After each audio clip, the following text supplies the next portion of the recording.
Today, we are going to talk about spontaneous worship and how it might not be so spontaneous.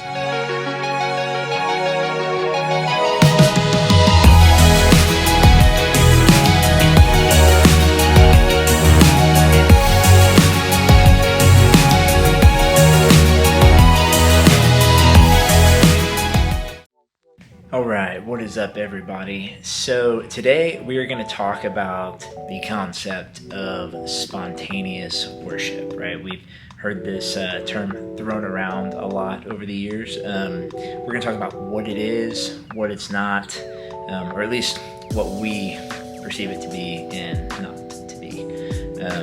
We don't necessarily have all of the answers, but I will tell you how we deal with this issue and what it all entails. Today, we will be talking to the worship leader at River Praise Church, who I work with, and we're going to talk through one of those spontaneous worship moments that we've had recently at church. I'm going to show it to you on video, and then we're going to talk about it and kind of break it down, what it all entails, and how we practically accomplish this. So stay tuned, check it out.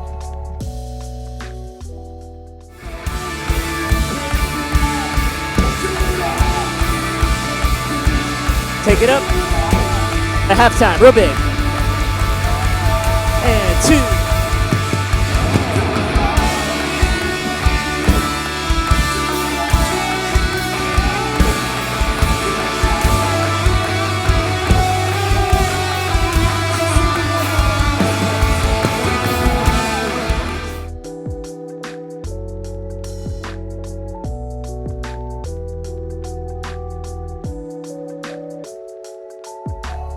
Welcome everybody. We are here at River Praise Church with one of our worship leaders, Mr. Jennings. Thanks so much for doing this. Yeah, this is going to be fun. Yeah. I'm excited. It needs to be talked about. Yeah, absolutely. So today we're talking about spontaneous worship, right? We're talking about what that is, what it means, what it might mean. We've grown up doing this for a long time, playing worship music and leading church in worship. And, there's a lot of ideas around this topic and how it should be done. We've done it all different kinds of ways, but we're going to talk about today the way that we do it that seems to be the most successful way for us. Yeah. So we're going to talk about a few different perspectives of it, and then we're also going to talk about a few key points that we like to focus on and some practical ways that you can be successful in curating, maybe that's the right word, curating a spontaneous moment of worship. Making the most out of your spontaneous worship. So what is spontaneous worship?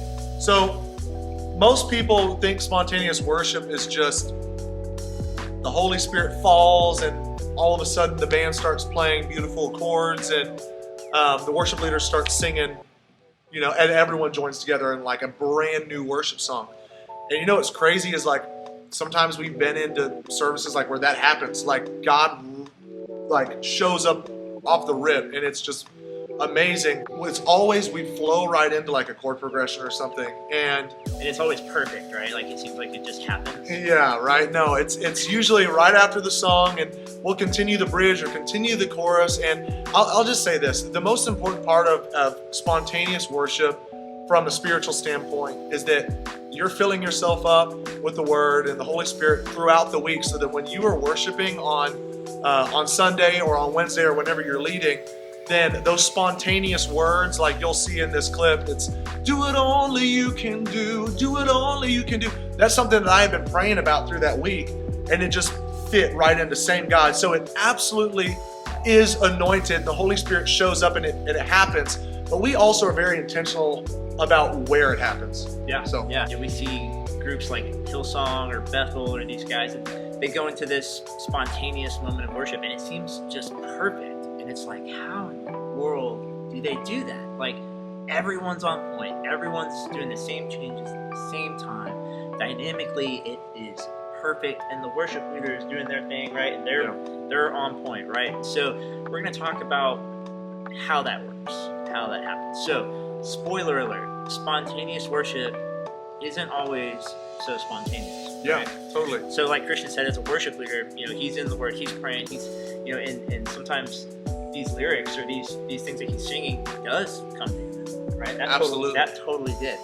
But the foundation of what was happening musically had actually already been predetermined beforehand, right? So we're going to talk about a few ways this works. So the practical way of creating these moments and allowing them to happen in an organic, natural way.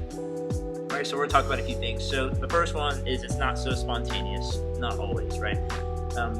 I like to say we plan what we do if the moment happens, right? So it's not like we're planning out our spontaneity. That's not how this works. We're not like, hey, we're going to be spontaneous right here. We're gonna fake the open worship here. That's not what we do. However, we do plan ahead beforehand where, hey, you know what? During the service, there may be a moment here. If there is, here's what this will look like. We'll follow this certain progression. We may have a backup progression for something we might want to change to. But we'll kind of have an idea. And, Christian and myself, we'll talk about that beforehand. We'll either get on the phone during the week or we'll meet up before service and he may be like, hey, I'm feeling something this morning. You're right here. And we'll kind of predetermine what that might look like, right? So it's not planning the moment, but it's planning if the moment presents itself. Absolutely. Right? And what's cool is when your music director or the rest of your band has a chord progression already. So let's say you're doing Holy Ground by Passion and they have a chord progression that they could throw in at the end of the song or whatever, then it makes life as a worship leader so much easier because the band isn't scrambling to figure out what they're playing. They immediately jump right into something that sounds great. And as a worship leader, if things around you, like at the band, are all tripping out, it's distracting. Yeah. But if it's solid and ready to go, then you're just locked in and your focus doesn't break. Yeah, definitely. So we're not planning the moment, but we're planning what to do if the moment happens. Now, the spontaneous part of spontaneous worship, I guess you could say, is if the moment happens, right? If the worship leader just isn't feeling led by the Spirit in that moment to do anything, we'll just move on. Yeah. Right? We'll follow the order of the service that we had originally planned on. But sometimes they'll feel this urging of the Spirit. They'll feel this moment that needs to happen. And if that happens, we'll kind of, I don't know, is it a look? It's not really a gang sign anymore. Yeah, it's not, yo, what's up, bring it down. No, it's more of just, I think communication with your music director and your team is so important. So it's just very important that worship leaders have a good solid source of communication with their team. And just after doing it over time, sometimes it is time just together helps a lot. Absolutely. Right? Yeah. Sometimes just a look of just like, this is like when I want to build, I'll look at you and be like, let's build. Yeah. I want to bring it down to maybe where it's just keys or we're just swelling. We'll bring it down. But what's cool is that chord progression typically is staying the same. Right. And so we can build back up, we can bring it way down, but we're not making it too difficult musically, right? Yeah, as far as like chords and stuff. Yeah, so let's talk about that. So the music director and the worship leader will definitely coordinate what this looks like if it's going to happen. But from a musical sense, practical sense, musically, we'll either kind of stay on the chord progression that we were on, or I'll decide. I'll maybe tell the band, hey, let's go back to the bridge progression, or let's stay on the chorus. It just kind of, for me, it just kind of depends on what I'm feeling, and also I kind of feel out the room too, and kind of how just the vibe and what it feels like. But we'll stay on that progression. But a lot of the times, it's really going to be a lot of dynamic shifts, right? Dynamic shifts can encourage the congregation to respond. They can respond spiritually. They can respond emotionally.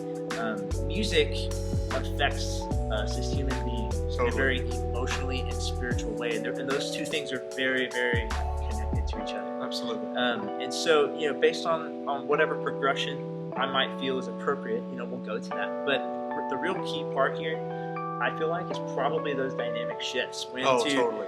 keep it low. When the worship leader is, if they're wanting to speak to the congregation, that happens a lot. They have a word that they want to, give to the congregation. And if we're singing, sometimes it may not even be the lyrics of the song. Sometimes it may be a new lyric, kind of like what you did in this clip. Or even just instrumental. Yeah, even just instrumental. Sometimes there are no lyrics. Sometimes it's just music, right? I love that. Like, there's a worship leader. Sean Foyt does it at all of his concerts. When he travels around the world, they'll have someone. There'll be a chord progression in the background, and someone will come up and spontaneously speak. This is what the Lord is telling me. We're gonna break some chains, whatever. The band is real low, and I'll say, on the count of 3, I want you to all run down here. Have you seen that? Yeah. And it says 1, 2, 3. The band goes crazy because it does incite a reaction from the It's crowd. a motive response. And they're pumped, and they run down here. It's also biblical. Sure. Like when Joshua was walking around Jericho, and they said, hey, we're going to blow the horns.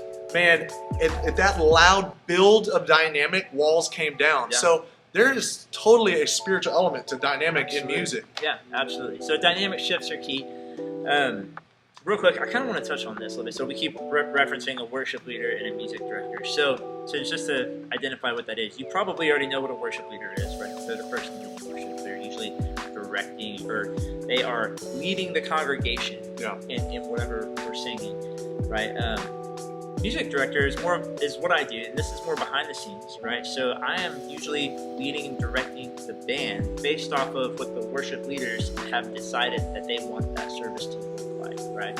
And so instead of having your worship leader trying to communicate with 6, 7, 8, 9 plus people on a dark stage, with lights and all that going on at the same time. Used to back in the old days, we would throw gang signs, all kinds of stuff, chorus, right? close, do re mi.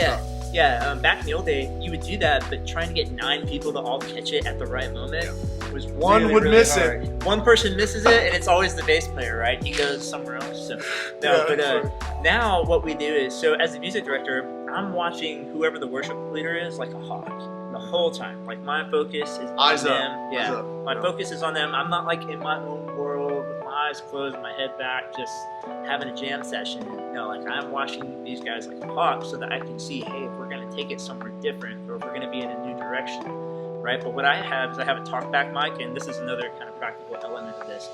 Having a talkback mic, if you're using in-ear monitors, if you're not using in-ear monitors, it is extremely affordable and easy to set up now.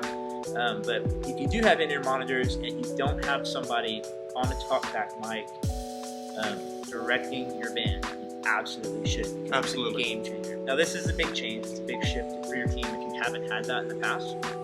But what this does is it allows your worship leader, in my opinion, to have the freedom to lead the congregation and not have to worry so much about leading the band, right? So their focus and their attention can be on what's happening in the room and leading people in the church, right? And my focus and my attention is on the worship leader, what they're wanting to do, and relaying that information back to the band through the inner monitors, right? So inner monitors, click track, it's a big deal. It can take the level of musicianship of your team just through the roof, just by having a simple click track. But those are a few practical things. So as a music director, I'll be calling out changes, whether it's a progression, whether it's a dynamic change, right? Sometimes we'll be like in the middle of we are throwing down, like it is going big, right? And then Christian he'll look at me, he'll just give me like a little, like real subtle, like just on his side that I can see it. And then I'll tell the band, hey, let's bring it down, right? And then we can have just a major dynamic shift because he wants to say something like that, right? Totally. So, and then the next thing I think is super important for this to really work out, and this takes time, right? It definitely takes time to build, but there has to be relationship and trust between your worship leader and your music director. Number one, that has to be a real solid area. Up to where if your worship leader doesn't trust your music director musically, and honestly spiritually, to be able to feel the room, you're not going to get very far with this. But if there's some trust and relationship there, if you guys have spent time together and you know each other, you know what the other, there's just trust, right? I guess that's the biggest thing. Right? Do you want to talk about that a little bit? I mean, trust is huge. I think just the overall culture of your worship team. There is the whole team across the board needs to be Jesus first, and then understanding leadership on the team. It's so important that your worship team, or especially if you're on a worship team, that they understand who to look to or who's the leader, right? So just like any other team, whether it's a baseball team, football team, every team has a coach, and good successful teams work whenever they understand the dynamic of leadership. And most churches, and successful churches specifically, will have a pastor that the vision follows, or the vision follows the pastor, and because the pastor's been praying and the worship leader submits to that leadership, the team submits to that leadership, and it just flows. So understanding that, okay, this isn't me like being told exactly what to do all the time if you're on the band. This is, I'm coming under the leadership of the church that like God has ordained. And so like, I'm gonna, let's do this because I believe that these people are gonna be impacted better if I do that. So absolutely, spend time with your team. As I was just getting ready to say also, in spontaneous worship, if you have a midweek rehearsal, or even if it's Sunday morning and you finish your set early at sound check, spend 5-10 minutes just starting in a key. I'm just throwing this out there, just starting in a key. Like if you're in E, then flow with the music director. Turn on a click track and just flow. Okay, we're gonna do this progression. We're gonna build up. We're gonna drop it down. You can totally practice spontaneity. Yeah, right. Totally. Because when you have a solid musical foundation and everybody is well rehearsed and well practiced together, right, that allows those moments to go way smooth. Yeah, I would say as a worship leader too, it's okay to, like when you're at home and you're praying over the week, look at your songs, look at the lyrics, look at what it's talking about. It's important for us to know what we're singing about. And then a lot of times what I'll do is at home, I have a phrase in my head that whether my Bible is throwing out to me, when we were talking about, you are the same God, in that song, I was feeling in my spirit, we need the same God to show up and do it again. And only He can do it. So that phrase, do it only He can do it only He can do, like that phrase came before the service even started. Yeah, that's awesome. So I think one of the most important things to keep in mind as a worship leader, as a music director, as a musician on your worship team is that our job, our purpose on the platform in our church is to facilitate the worship for the congregation, right? It's not about having a jam session. Yeah. It's not about like, oh yeah, we get to go off script and just like solo. It's like, that's not what this is about. This is about curating and creating and facilitating a moment of worship that the church gets to have and really be a part of, right? We're up here leading so that they can have an experience of worship. Absolutely. As a band member, like Jeremy just said, when you go into those spontaneous moments, most of the time the music director is going to continue to call the same chord progression, whether that's the bridge or the chorus. What this allows is, if you're, let's say you're in Same God again, and you go into that, do it only you can do, you can jump right back into the bridge. You can jump right back into the chorus and be good. And you can end the song like you ended it at rehearsal, and you can move on with your set. If you say with something that everyone is familiar with, especially your worship leader, they can easily know, it's easily predictable, number one. Melodies, all of that is easily predictable.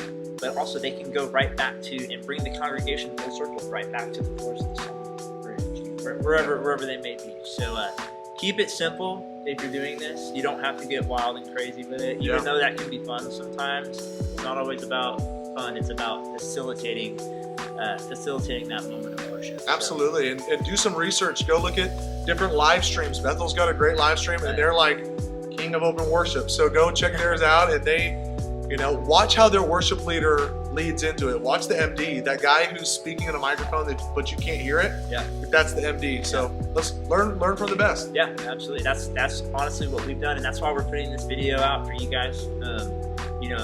The videos that I've been posting, you guys hear my talkback mic, you'll hear my in-ear monitor mix, and so people have asked me questions like, what is this? How are you doing that? Why are you talking to the band? So this kind of tells a little bit about that.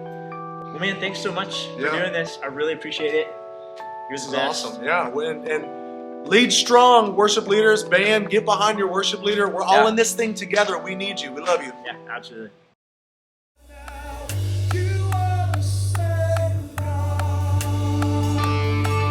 For the drums.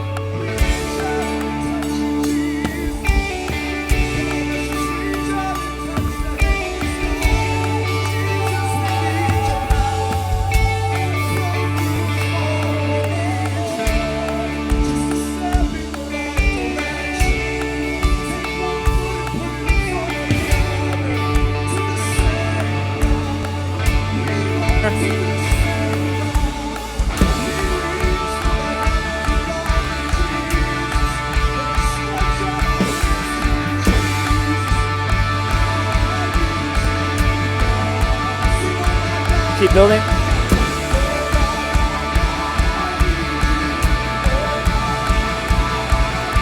Get up. Real big. 1, 2.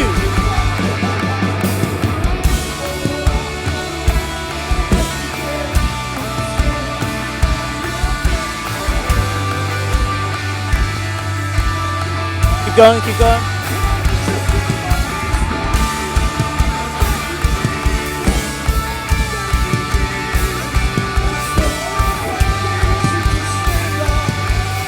Keep it up, keep it up.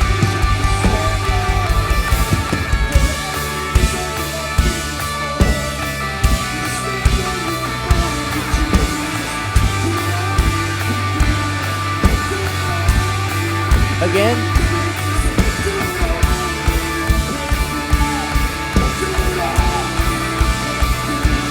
Take it up. At halftime, real big. And 2.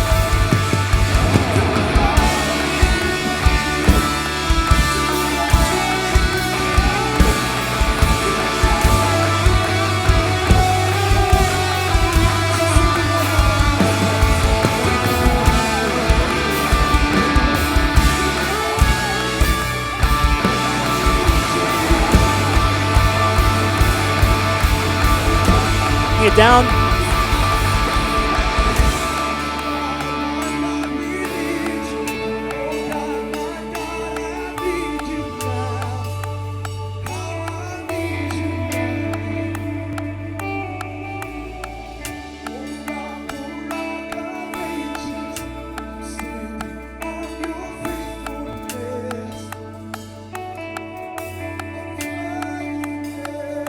Just keep going.